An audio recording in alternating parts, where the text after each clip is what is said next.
Seperti ini contohnya. 1, 2, 3.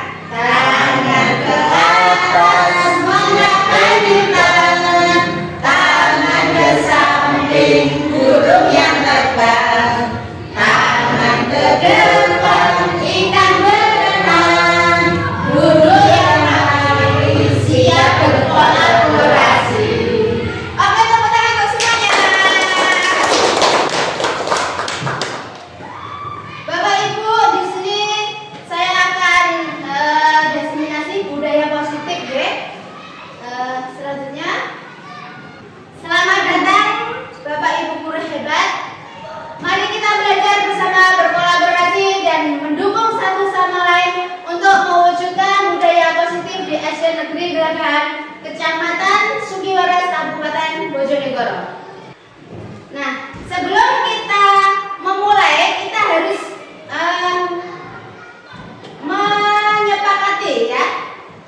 menyepakati kelas kita nanti. Di sini peserta aktif dalam diskusi. Pertama, yang kedua, menghormati pembicara dan antar peserta diskusi.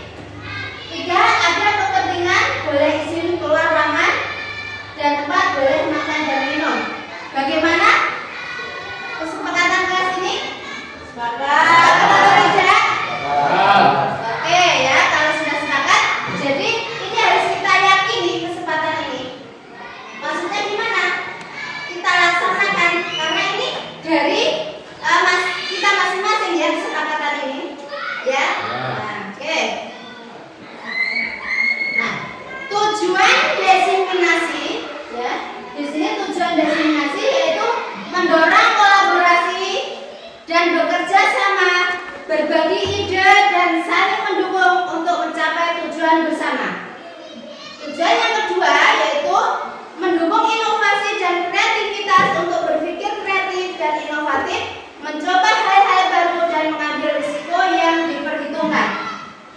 Yang ketiga, memperkuat nilai-nilai sosial untuk memperkuat nilai-nilai sosial seperti keadilan, integritas, dan tanggung jawab yang penting untuk kemajuan dan kesejahteraan masyarakat secara keseluruhan. Itu tujuan diseminasi hari ini, ya. Selanjutnya, pada pembelajaran yang kami ikuti di calon guru penggerak angkatan 11, yaitu ada dalam satu modul itu ada 4 bab, ya. Ada 1.1 itu tentang filosofi Ki Hajar Dewantara. Yang kedua ada nilai dan peran guru penggerak. Keempat, visi dan guru penggerak. Yang keempat, yang sekarang ini kami sedang saat ini belajar, yaitu yang keempat, 1.4 disiplin positif.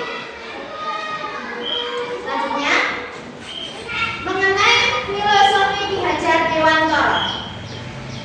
Menurut Ki Hajar Dewantara, tujuan pendidikan adalah menuntun segala kodrat yang ada pada anak-anak agar mereka dapat mencapai keselamatan dan kebahagiaan yang setinggi-tingginya, baik sebagai manusia maupun sebagai anggota masyarakat. Di sini dijelaskan yaitu menuntun segala kodrat. Kita sebagai pendidik itu ya hanya mengembali, ya. Dalam arti anak-anak itu sudah mempunyai kodratnya masing-masing, ya. Anak-anak sudah mempunyai tingkah laku masing-masing. Kita sebagai pendidik kita mengarahkan, menuntun supaya tingkah laku mereka, keterampilan mereka tidak ke arah yang negatif. Kita arahkan ke yang positif, ya. Filosofi Ki Hajar Dewantara itu ada menyebutkan trilogi pendidikan, yang dimana yaitu Engarso Sungtulodo Ing Madya Mangunkarso Tutwuri Handayani, dimana seorang pendidik jika di depan memberi teladan, memberikan contoh pada peserta yang baik, ketika di tengah kita memberikan semangat, ya, pada peserta didik kita, ketika di belakang kita memberi dorongan, memotivasi mereka supaya lebih maju lagi. Itu yang dikatakan Engarso Sungtulodo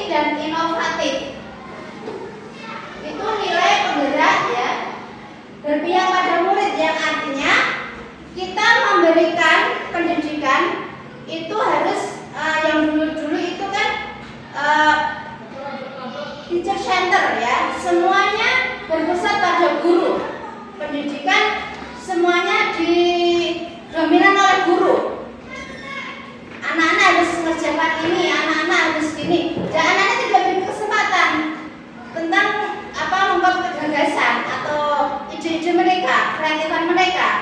Ya, itu namanya tidak memberikan kesempatan pada anak-anak. Nah, kalau sekarang kita harus berpihak pada murid, ya, seutuhnya semuanya murid.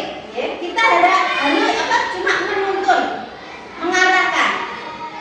Kekreatifan anak-anak muncul sendiri, gagasan dari anak muncul sendiri. Ya, kita hanya membina, mengarahkan gimana harusnya, baiknya gimana, seperti itu. Itu namanya student center, ya, berpusat pada anak. Dan mandiri, kita harus tumbuhkan pada diri kita sendiri, ya, tidak menggantungkan pada orang lain. Kita munculkan keinginan kreatifan kita, tergerak dari hati sendiri. Jadi tidak boleh menggantungkan pada orang lain. Kolaboratif, di mana kita harus berkolaboratif untuk membuat atau mewujudkan masa depan pendidikan kita lebih maju. Kolaboratif yaitu bekerja sama, kepala sekolah, guru, murid, komite, wali murid, ya, semua warga sekolah harus berkolaboratif. Suatu kemajuan itu tidak bisa diraih dengan sendiri, ya, harus ada kolaboratif, ya, harus bergandeng tangan erat, menyamakan satu tujuan, satu visi dan misi, supaya apa yang kita harapkan bisa tercapai. Itu perlu sekali berkolaborasi. Reflektif, nah ini selanjutnya inovatif. Inovatif itu kita punya inovasi-inovasi baru dari pembelajaran yang kita akan sampaikan pada murid-murid, punya inovatif, memberikan ide-ide baru, ya, seperti itu. Selanjutnya yaitu peran guru penggerak. Di sini ada 5, yaitu pertama, pemimpin pembelajaran, 2, coach bagi guru lain, 3, pendorong kolaborasi, mewujudkan kepemimpinan murid, dan terakhir penggerak komunitas praktisi. Ini peran guru penggerak. Sebagai pemimpin pembelajaran, ini bisa dikatakan kita pada pembelajaran anak-anak atau di lingkup teman sejawat kita memberikan dorongan, ya, pada penyemangat untuk mereka. Coach itu bagi guru, kita memberikan sharing, pelatihan atau sharing sama teman kita, teman sejawat kita. Kolaborasi seperti yang saya sampaikan tadi, kita harus berkolaborasi, bersama-sama untuk mewujudkan satu visi yang sama tadi. Mewujudkan kepemimpinan murid. Nah, seperti yang saya katakan tadi, mewujudkan kepemimpinan itu murid terkadang untuk menyampaikan gagasannya itu masih malu-malu atau minder. Nah, dari situ kita bisa mewujudkan mereka supaya bisa berani mengutarakan pendapat, berani dia memimpin suatu temannya, kelompok temannya, nah, atau melakukan kegiatan yang lain dengan memunculkan dari kreatif mereka masing-masing itu, ya, mewujudkan kepemimpinan murid itu seperti itu. Penggerak komunitas praktisi ini kita buat komunitas seperti Kombel, ya, Kombel kelompok belajar. Nah, ini bisa di komunitas praktisi. Budaya positif. Nah, sekarang kita masuk di budaya positifnya, ya. Nah, topik hari ini yang kita sampaikan nanti yaitu ada disiplin positif dan nilai-nilai kebajikan.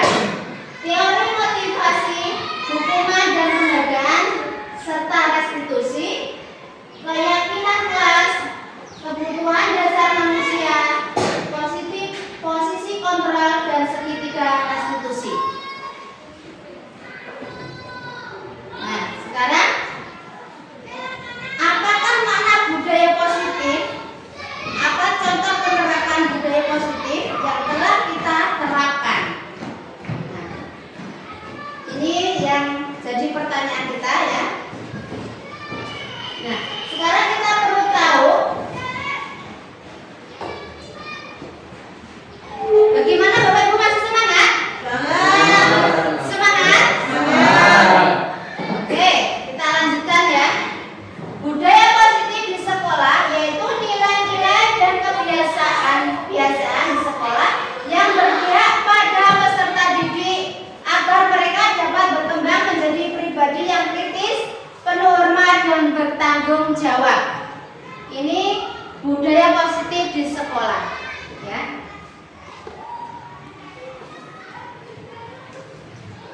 Untuk membangun budaya positif di sekolah perlu menyediakan lingkungan yang positif, aman dan nyaman agar murid-murid mau berpikir, bertindak dan mencipta dengan merdeka, mandiri dan bertanggung jawab. Lazimnya disiplin dikaitkan dengan kontrol, dalam hal ini kontrol dalam menghadapi murid. Kita sebagai pendidik ya, kita dalam hal ini dikaitkan dengan kita menghadapi kalau ada masalah-masalah ya, kita bisa dengan dikaitkan dengan ada 5 kontrol nanti ya. Nah, selanjutnya perubahan paradigma teori kontrol, ilusi kontrol, kegiatan kepalan tangan ya. Seandainya jenengan yang mengapa seperti ini, di salah satu genggaman Anda, kepala Anda ini ada benda yang mau diminta sama teman Anda, jenengan dirayu, dibujuk supaya benda itu diambil ya, supaya kepala ini dibuka.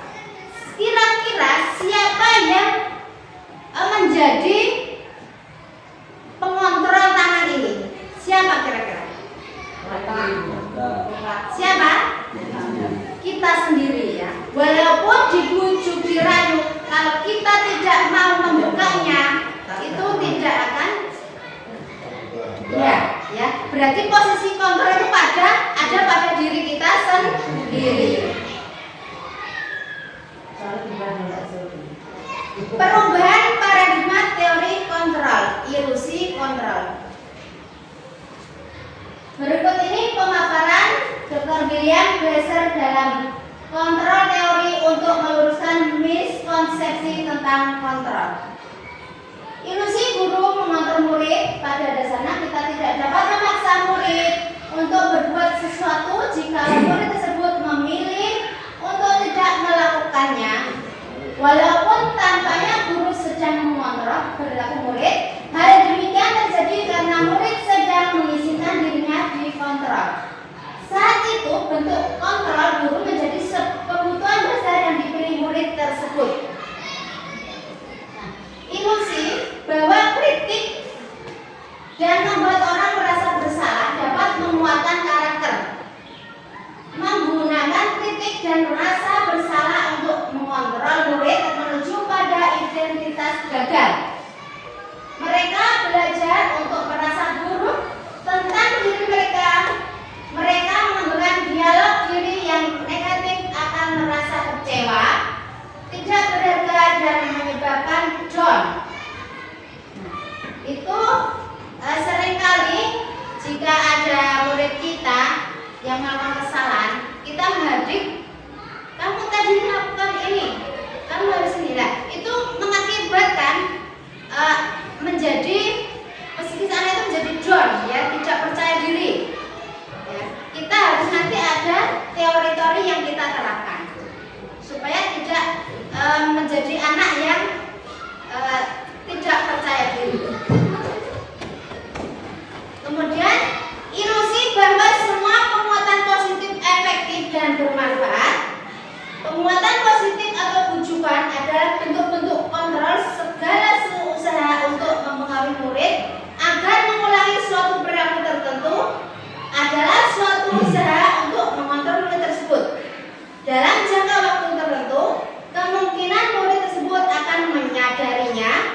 dan mencoba untuk menolak bujukan kita. Ya, ilusi bahwa orang dewasa memiliki hak untuk memaksa. Banyak orang dewasa yang percaya bahwa mereka memiliki tanggung jawab untuk membuat murid-murid berbuat hal-hal tersebut. Apapun yang dilakukan dapat diterima selama ada sebuah kemajuan berdasarkan sebuah pengukuran kinerja. Pada saat itu pula, orang dewasa akan menyadari bahwa perilaku memaksa tidak akan efektif untuk jangka waktu panjang dan sebuah hubungan permusuhan akan terbentuk. Ini kita masuk di disiplin positif. Apa disiplin menurut Bapak Ibu? Nah, kita sekarang berpikir ya, menurut Anda apa disiplin itu? Nah, sekarang ini ya.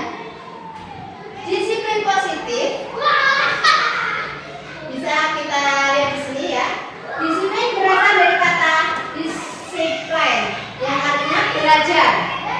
Disiplin mengacu pada disiplin diri yang memiliki tanggung jawab terhadap apa yang dilakukannya berdasarkan nilai-nilai yang diyakini.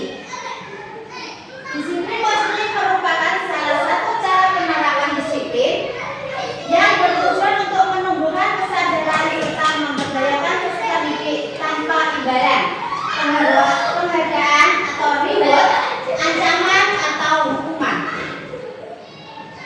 Disiplin pendidik tujuannya, sebagai pendidik tujuan kita adalah menciptakan peserta didik yang memiliki disiplin diri sehingga mereka berperilaku mengacu kepada nilai-nilai kebajikan universal dan memiliki motivasi intrinsik dalam perubahan perilaku ke arah yang lebih baik.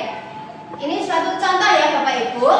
Jika Bapak Ibu di kelas misalnya ada murid yang tidak mau mengerjakan tugasnya, nah Bapak Ibu supaya ini anak-anak mau mengerjakan tugasnya dikasih reward, dikasih hadiah atau bonus atau nilai bintang atau bagaimana. Dia mau muncul ya, cepat-cepatan dia mau mengerjakan tugasnya. Namun Bapak Ibu, semua itu dilakukan tidak dari kesadaran mereka. Karena apa? Karena ada imbalan tadi. Itu belum dari hatinya dia ya. Nah, itu nanti ada caranya bagaimana kita menumbuhkan dari kesadaran mereka. Bukan dia karena ada reward ya. Kalau ada reward itu nanti tidak berlangsung lama. Karena itu yang dikejar hanya rewardnya. Dia belum sadar dari tumbuh dari dirinya. Kalau anak-anak mengerjakan sesuatu itu tumbuh dari dirinya, itu akan berlangsung lama dan ke jenjang berikutnya, ke selanjutnya. Seperti itu.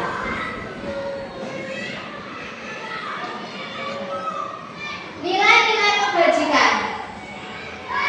Nah, contoh nilai kebajikan institusi atau organisasi. Nilai yang disepakati bersama lepas dari suku bangsa agar beragama, bahasa maupun latar belakangnya. Nah, ini ya di sini ada program pelajar Pancasila, beriman dan bertakwa kepada Tuhan Yang Maha Esa, dan berakhlak mulia, berkebinekaan global, gotong royong, mandiri, kreatif, dan bernalar lukis. Ibu Primary Year Program PYP, toleransi, rasa hormat, integritas, mandiri, menghargai, antusias, empati, keingintahuan, kreativitas, kerjasama, percaya diri, dan komitmen. Keterampilan hidup atau life skill dapat ditelusuri dari hati. Pendengar yang aktif tidak merendahkan orang lain dan memberikan yang terbaik dari diri. Nilai-nilai kebajikan yang lain yaitu ada 9 pilar karakter Indonesia Heritage Foundation, yaitu cinta Tuhan dan segenap ciptaannya, kemandirian dan tanggung jawab, kejujuran atau amanah, diplomatis, hormat dan santun, dermawan, suka menolong dan gotong royong, percaya diri, kreatif dan pekerja keras, kepemimpinan dan keadilan, baik dan rendah hati, toleransi, kedamaian dan kesatuan. The Virtus Project, proyek penilaian nilai kebajikan, peduli, rajin, integritas dan rasa hormat. The Seven Essential Virtues, ada 7 kebajikan: empati, suara hati, kontrol diri, rasa hormat, kebajikan, toleransi, dan keadilan. Oke, monggo.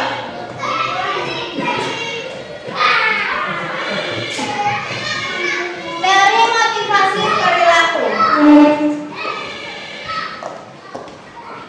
Untuk menghindari ketidaknyamanan atau hukuman, apa yang terjadi apabila saya tidak melakukannya? Nah, ini dari motivasi eksternal ya.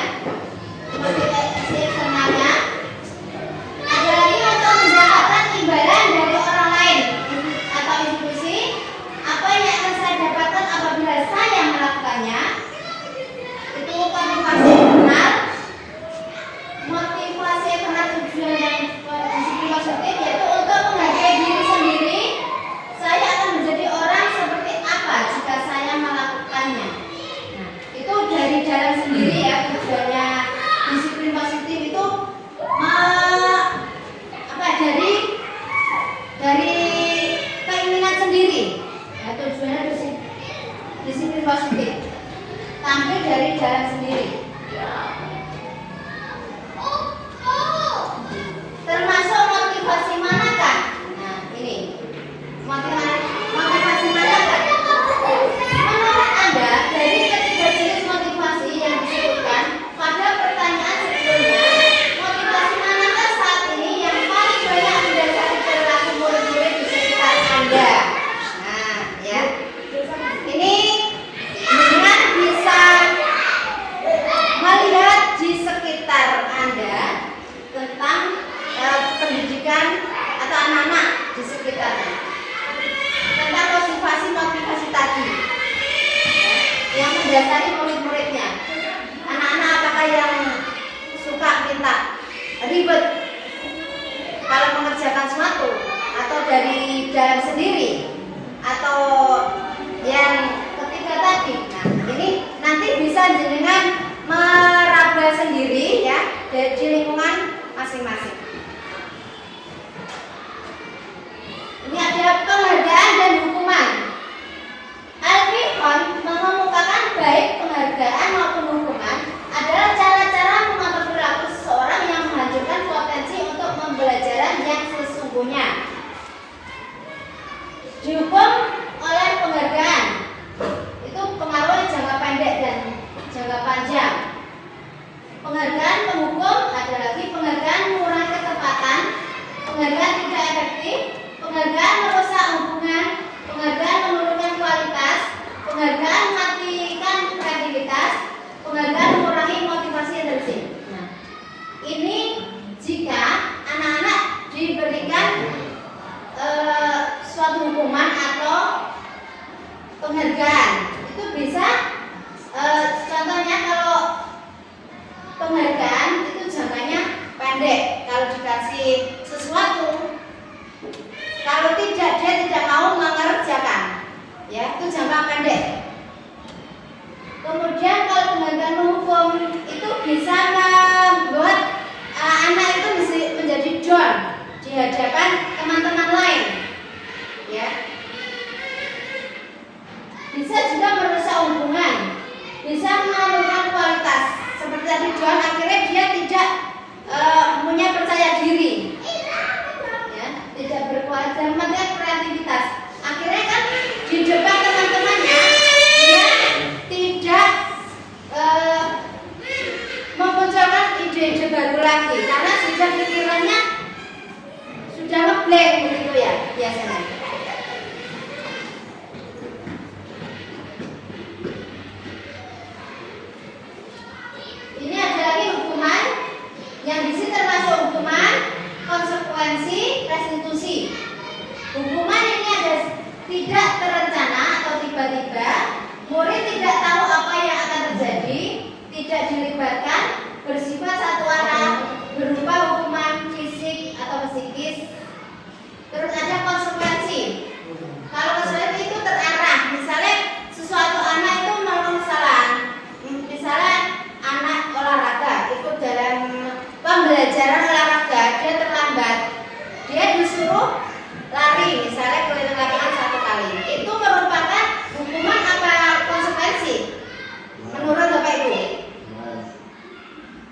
jam olahraga dia terlambat, itu konsekuensinya dia itu seperti itu. Terus restitusi, proses menciptakan kondisi bagi murid untuk memperbaiki kesalahan. Proses kolaboratif yang mengajarkan murid untuk mencari solusi sendiri. Nah, di sini jadi hukuman konsekuensi itu restitusi. Restitusi itu mengembalikan menciptakan kondisi bagi murid untuk memperbaiki kesalahannya, ya, memperbaiki kesalahannya. Kita arahkan, kita tidak membuat kesepakatan sendiri. Kita tanyakan anak dengan itu anak kita tanya permasalahannya kenapa dulu, ya, identifikasi masalah, kemudian kita ambil tindakan masalah, kemudian kita sepakati keyakinannya, seperti itu. Nah, di sini ada mari kita berlatih. Mari berlatih. Ini hukuman atau konsekuensi. Mencatat 100 kali dalam buku kalimat. Saya tidak akan terlambat lagi karena terlambat sekolah. Nah, seperti ini. Ini termasuk hukuman, ya. Nih. Lari menuju lapangan basket, terlambat dari sekolah. Ini termasuk hukuman. Kenapa? Ini karena bukan jam olahraga, ya. Bukan jam olahraga. Karena terlambat. Kenapa? Kita harus tanyakan terlambatnya kenapa? Ya, kenapa dulu? Murid diminta untuk push up 15 kali karena tidak menggunakan masker ke sekolah. Ini termasuk hukuman. Mengganti kertas tugas teman yang telah disobek, setelah dicoret-coret. Ini termasuk konsekuensi. Karena dia sedang mencoret, konsekuensinya dia harus mengganti. Membersihkan tumpahan air di meja tulis karena pada saat belajar, itu konsekuensi, ya. Membersihkan karena apa? Dia yang melakukan, konsekuensinya dia yang harus membersihkan. Murid disuruh untuk mengenakan sepatu seharian di sekolah karena tidak mengenakan sepatu hitam. Ini termasuk hukuman, ya. Karena ditanyakan dulu kenapa dia tidak menggunakan sepatu hitam, ya. Lari menuju lapangan basket 2 kali karena terlambat 10 menit pelajaran PJOK. Termasuk konsekuensi karena ini pas pada jam PJOK. Keyakinan kelas. Mengapa keyakinan kelas? Mengapa bukan peraturan kelas, ya? Mengapa keyakinan kelas tidak peraturan kelas, ya? Metode untuk menimbulkan kembali disiplin positif yang didasari oleh motivasi dari dalam diri. Keyakinan kelas dibuat bersama antar guru dan siswa, tidak seperti peraturan kelas. Nah, itu ada keyakinan kelas dan peraturan kelas. Di sini kita menjalankan tentang keyakinan kelas. Kalau keyakinan kelas itu dibuat oleh dua pihak. Pihak kesepakatan antara guru dan semua murid. Itu semua dari usulan dari murid dan disepakati bersama. Itu menjadi sebuah keyakinan, dan keyakinan itu harus kita yakini bersama. Dalam arti kita melaksanakan dalam pembiasaannya. Kalau peraturan kelas itu dari satu pihak yang sudah ditentukan dan murid tidak dilibatkan, itu namanya peraturan kelas. Pembentukan keyakinan kelas bersifat abstrak berupa pernyataan universal dibuat dalam pernyataan positif, sedikit saja agar mudah diingat, sesuai kondisi kelas dan sekolah sehingga mudah diterapkan. Semua warga sekolah pada kelas dilibatkan saat membuat keyakinan kelas. Jadi kita duduk bareng yang membuat keyakinan itu setiap kelas itu kita menanyakan kepada anak-anak tentang yang akan di kelas tersebut. Misalkan tentang tidak boleh keluar saat jam pelajaran. Nah, kalau seperti itu ditulis kemudian dikumpulkan lagi. Terus ada lagi usulan dari teman lagi apa? Dikumpulkan di papan lagi, ditempel di papan. Kalau sudah ketemu semua kata-katanya, kita rumuskan menjadi kalimat yang bijak, yang positif, ya. Kata-kata tadi kita rumuskan menjadi kalimat yang positif, akhirnya menjadi keyakinan kelas. Seperti misalnya tidak boleh buang sampah sembarangan. Tidak boleh, itu kan negatif, kita positifkan dulu, ya. Jaga kebersihan, tidak boleh membuang sampah sembarangan. Dalam positifnya, buanglah sampah, jagalah kebersihan, seperti itu. Nah, itu menjadi, kita rumuskan dulu menjadi kalimat positif dulu. Nah, kalau sudah sepakat, kita ambil poinnya, kita sepakati itu berapa yang sudah sepakati menjadi keyakinan kelas. Nah, keyakinan itu harus kita yakini bersama, karena itu terlahir dari dalam diri kita masing-masing, ya. Nah, itu harus kita sepakati menjadi pembiasaan sekarang. Ini contoh kegiatan penyusun. Ini adalah kebutuhan dasar manusia. Kebutuhan dasar manusia adalah segala sesuatu yang kita lakukan untuk mendapatkan apa yang kita inginkan.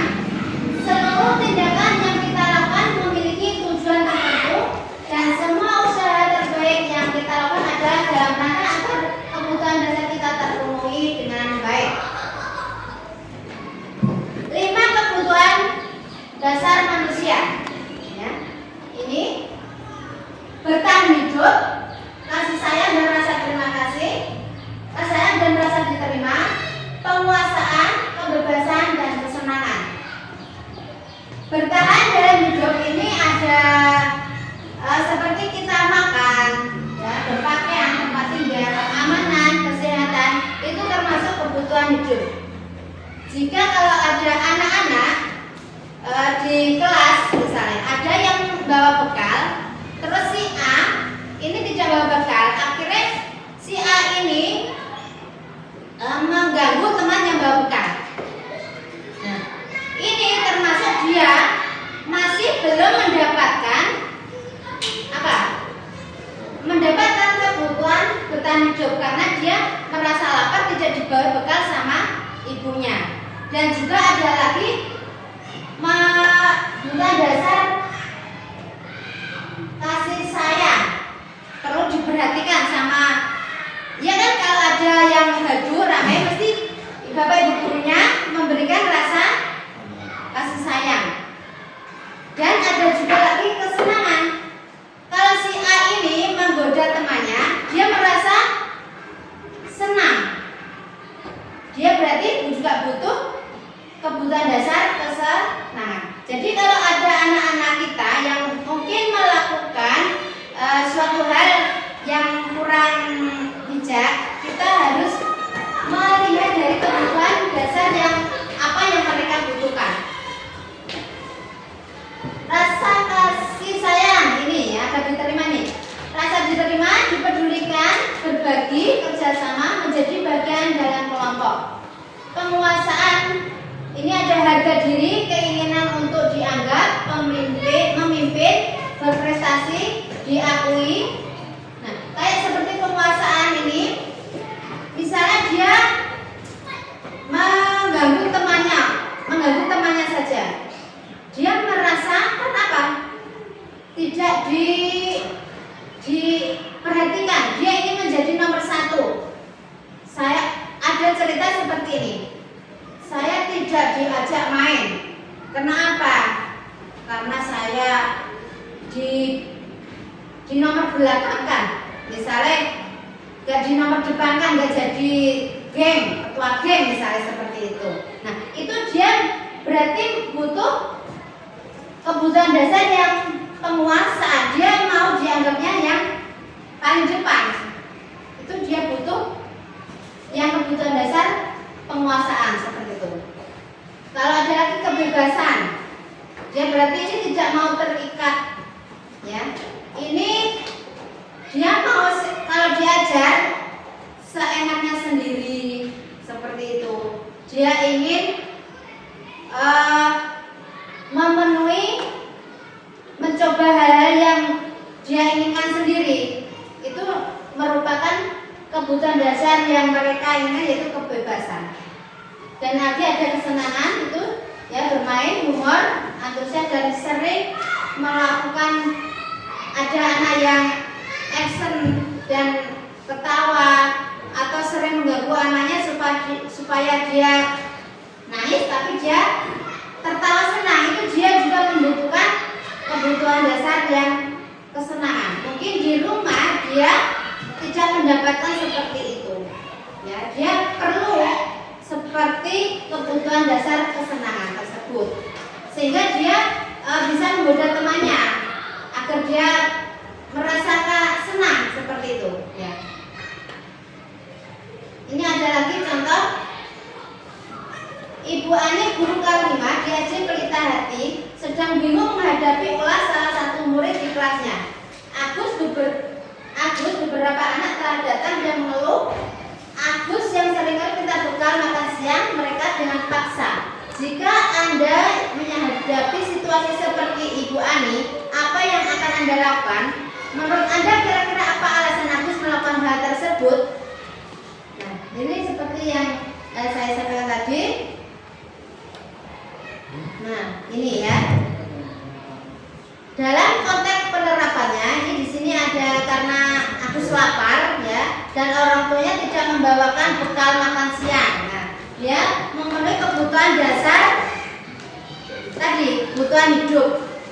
Ya.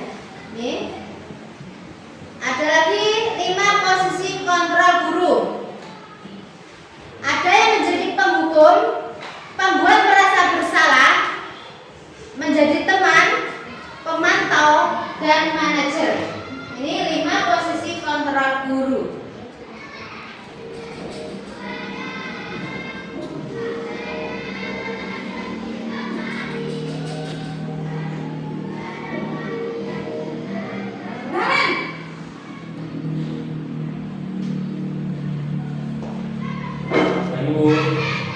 Selamat pagi, Naren.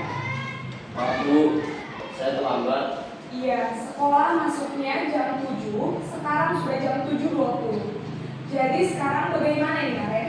Maaf Bu, saya lupa alarm saya semalam. Baiklah, menurut kamu, keyakinan sekolah yang mana yang perlu kamu tingkatkan?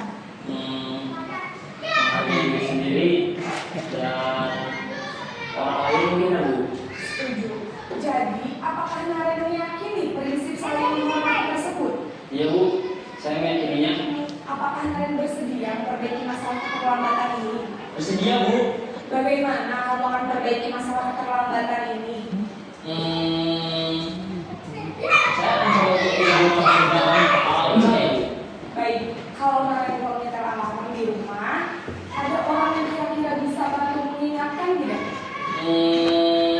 Ada Bu, kakak saya, Kak Emma. Ada lagi selain Kak Emma? Selain Kak Emma, ada ibu saya. Baik, jadi yang mengingatkan Naren adalah Kak Emma dan ibu kamu ya. Kira-kira akan mulai alarm kapan nih, Naren?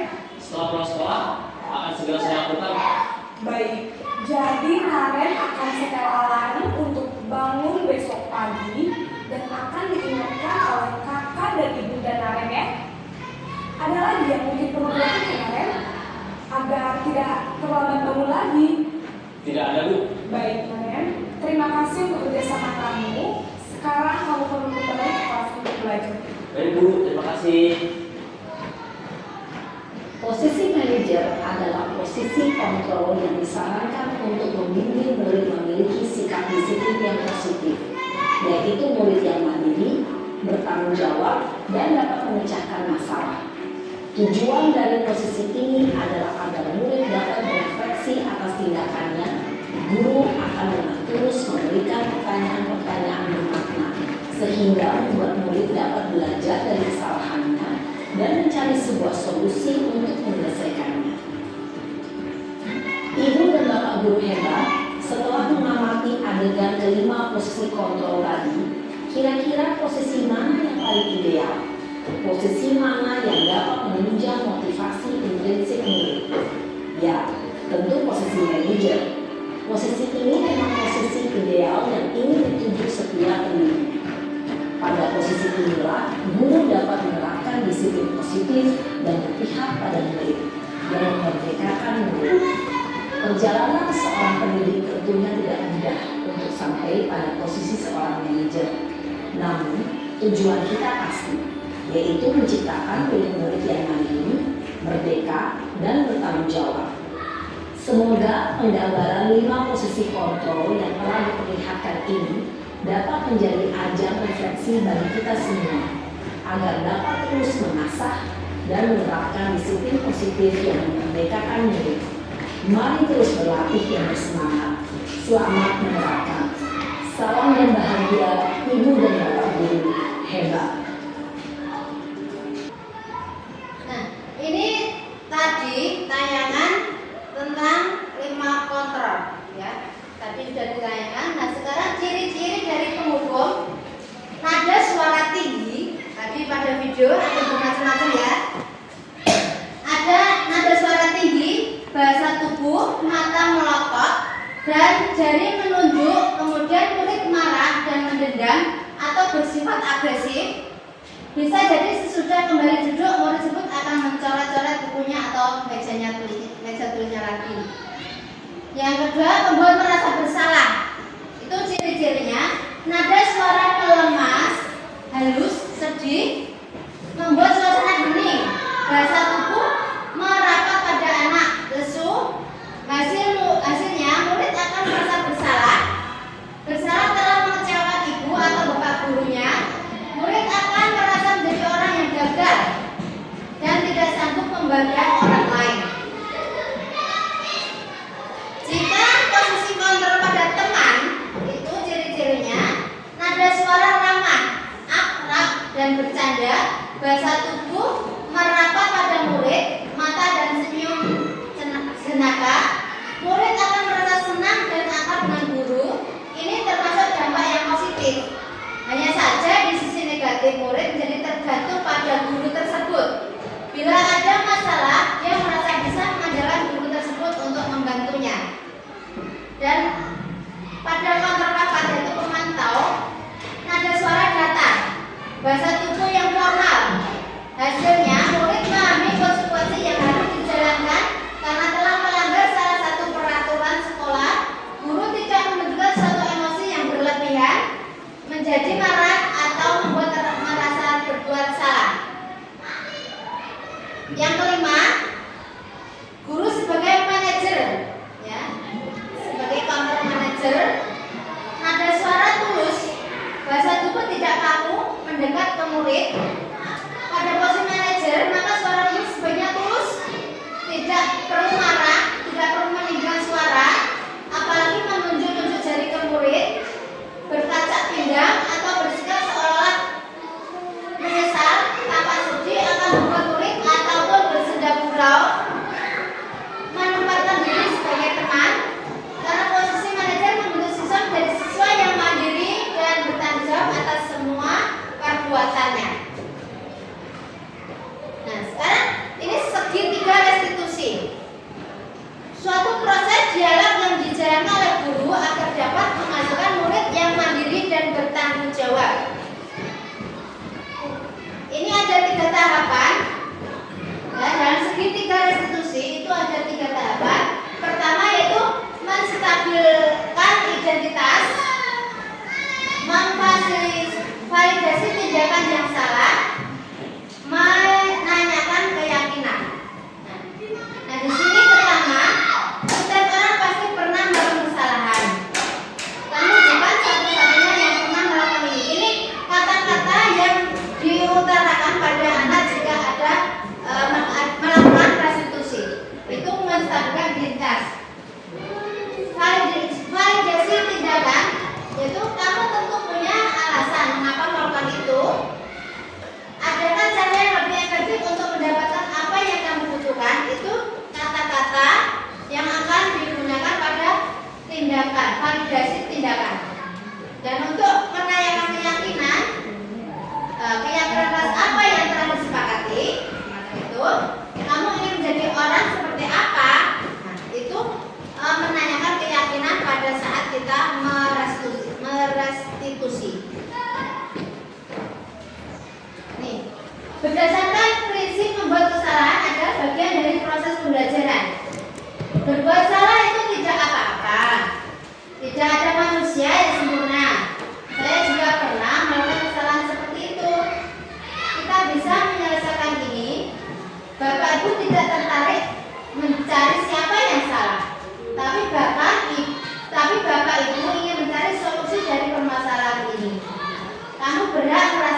menjadi teman yang baik buat dirimu sendiri. Ini jika kita melakukan menstabilkan identitas, ya, ketika melakukan restitusi segitiga.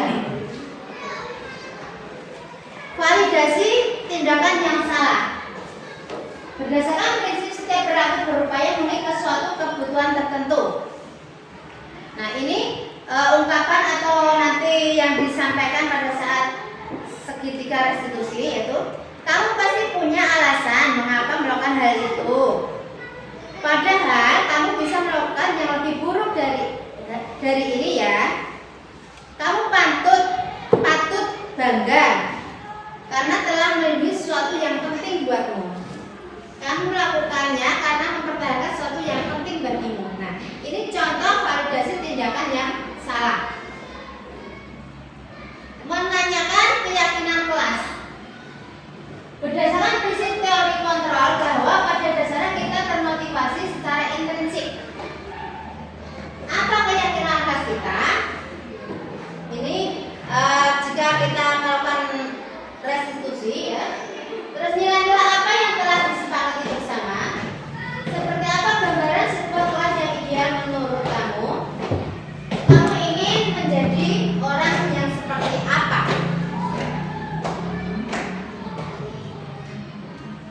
Nah, ini kemarin saya buat ini contoh penyelesaian masalah dengan segitiga restitusi.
Nah, itu tadi contoh segitiga restitusi yang saya lakukan kemarin.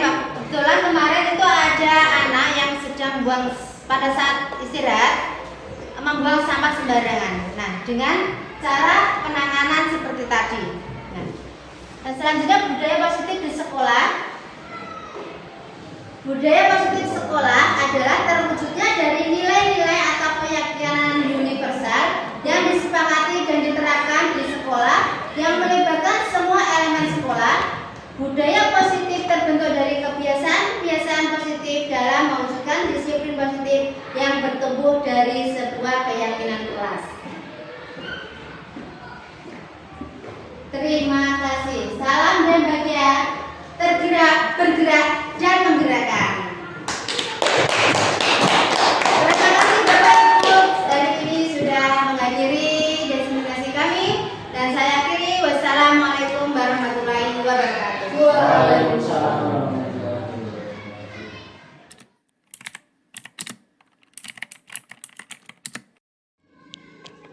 Assalamualaikum warahmatullahi wabarakatuh. Waalaikumsalam warahmatullahi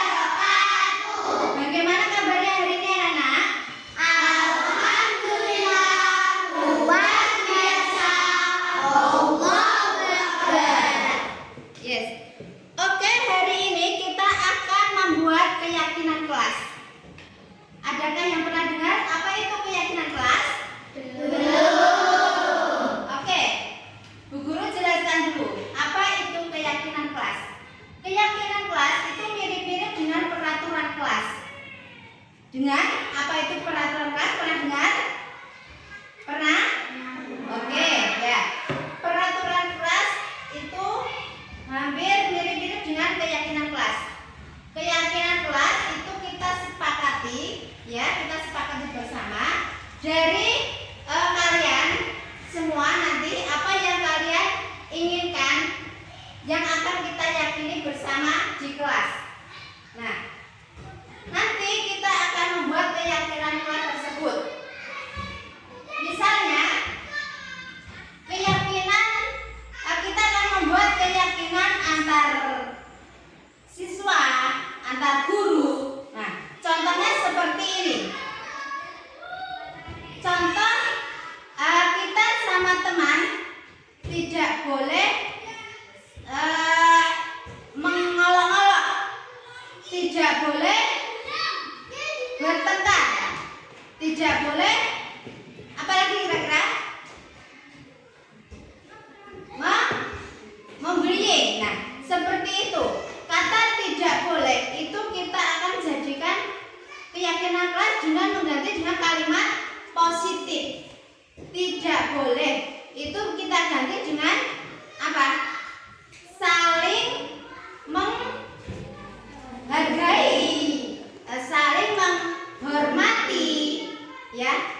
Itu salah satu contoh keyakinan kelas antar teman. Ada lagi, misalnya tidak boleh mencontek saat ulangan. Nah, kalau tidak boleh mencontek saat ulangan itu berarti gimana kata positifnya? Apa harus apa nak? Harus jujur. Nah, keyakinan kelas yang ada berarti jujur. Nah, seperti itu. Nah, bagaimana anak-anak mengerti? Mengerti. Nah, kalau kalian sudah mengerti, nanti kita buat kesepakatan kelas ya. Kita membuat keyakinan kelas sesuai harapan kalian. Yang kalian inginkan di kelas ini bagaimana? Nah, nanti Bu Guru bagikan kertas post-it ini ya. Nah, setelah kita membuat keyakinan kelas, ini harus kita yakini bersama ya. Kita harus jalankan bersama. Kenapa? Yang sudah disepakati itu keluar dari diri kalian masing-masing. Nah, kalau keluar dari diri kalian masing-masing, otomatis kita akan harus meyakini bersama. Dalam arti setiap hari kita harus menyesuaikan ya yang sudah ada di keyakinan kelas. Mengerti ya? Oke. Nah, ini Bu Guru bagikan kertas post-it-nya. Setiap anak nanti bisa menuliskan satu keyakinan atau satu kesepakatan. Kalau sudah selesai, nanti anak-anak bisa menempel di kertas atau papan yang sudah kita siapkan. Siap? Siap kita buat kesepakatan kelas? Siap. Oke.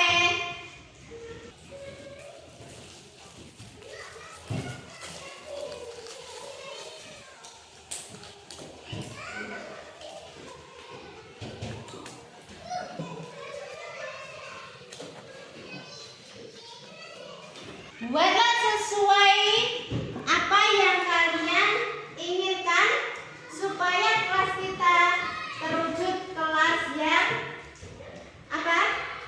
Baik ke depannya.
2, 3, 4, 5, 6 yang merupakan keyakinan kelas. Ini kata-katanya sama ya. Ini jadi Ibu ambil karena kata-katanya sama.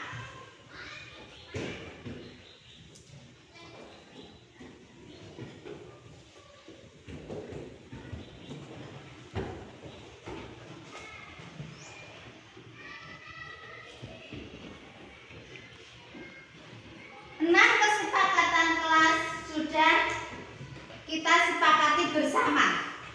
Bagaimana? Kalian setuju dengan yang kita sepakati kita buat dari ini? Setuju. Sepakat? Sepakat. Oke, kalau kalian sudah sepakat, kalian harus menandatangani keyakinan kelas yang sudah kita buat. Maju ke depan.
Assalamualaikum warahmatullahi wabarakatuh.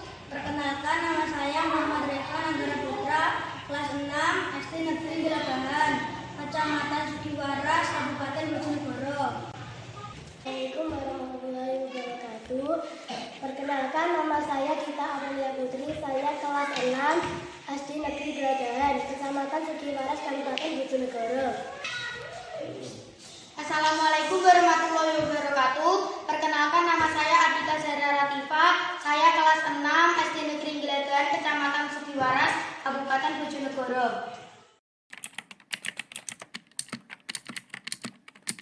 Senang sekali. Sangat bersemangat. Sangat senang dan seru sekali.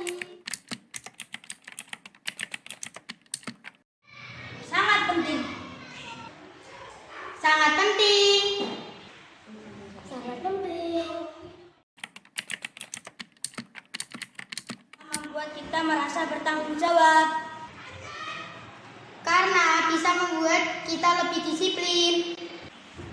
Agar kita bisa menghargai orang lain.